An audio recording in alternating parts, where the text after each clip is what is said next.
Hey there, guys. Today I'm going to be doing a tabletop review of The Mystery of History, Volume 1, what I thought about it, and how to use this curriculum. Now, this book, as you can see, is very hefty.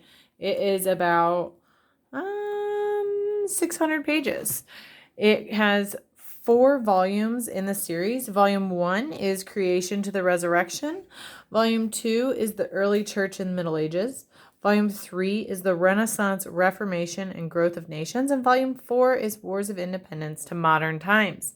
Now, the unique thing about this curriculum is that you can use it with all of your children. The idea is that you will go through this, each book every 4 years. Now, you can see it starts with creation, obviously, and goes through the supposed dates of all these things. It also has other things that, obviously went on in the world during that time, early Egypt, the Israelites and China, all over the world. Moses and the Exodus, what's happening in Egypt, and obviously intermix Bible stories in there as well. Now, what I really, really liked about this curriculum is I thought it was interesting. Because it's written for everyone. See, so here's letters to students, younger elementary, middle school, and high school age. So let me get to the first lesson here.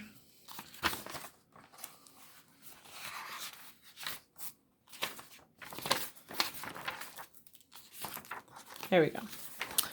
So, talks about creation and how we know that the earth began, how the world began. It's amazing. The way that this book is written is absolutely beautiful. It has really great activities for the kids to do based off of their age and understanding. Now, I'll just open to the middle. King Tut, that was a really fun one. And it has these pre-tests about every 3 lessons. This is definitely a book that you would need to sit down and read with your children to help them understand. Now, my qualms with it. Because it's written for all ages, all grades, there are times where it is a little bit hard for, not for the kids to understand, but to follow along with the story. I also felt like for us personally, we were only reading it maybe once or twice a week. And so by the time we got to the test, the kids had a hard time recalling what they had learned.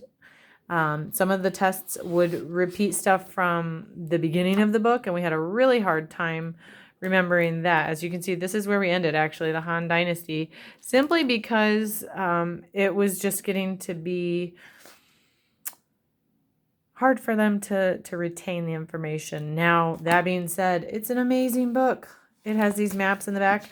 I think if this book was smaller, like the size of the Story of the World, that would make it much more likable for me. It was just such a big book to carry around, to go through, and for that reason, it was hard for my kids. Now, I would actually really consider doing this in middle school, high school, visiting it back again. Has all the answers in the back. I would consider reading this on my own because it is just so rich with information. I think I learned probably more than my kids did. Now, some things you will need. There are some activities in here. Most importantly, though, what they really emphasize are the timeline figures, which are like that one that I had on the Han Dynasty page, where you can order them. This is just one of them. Anyways, the one I got, the dates didn't match up, and they were supposed to. I don't know if it's because my volume was volume 2 and it didn't match anyways, but the timeline, it was a little cumbersome. It's, something like 20 feet long. I don't remember, but it was very long, and it had all the little cards with the dates, but we only had high places to put it, so then the kids can't read it.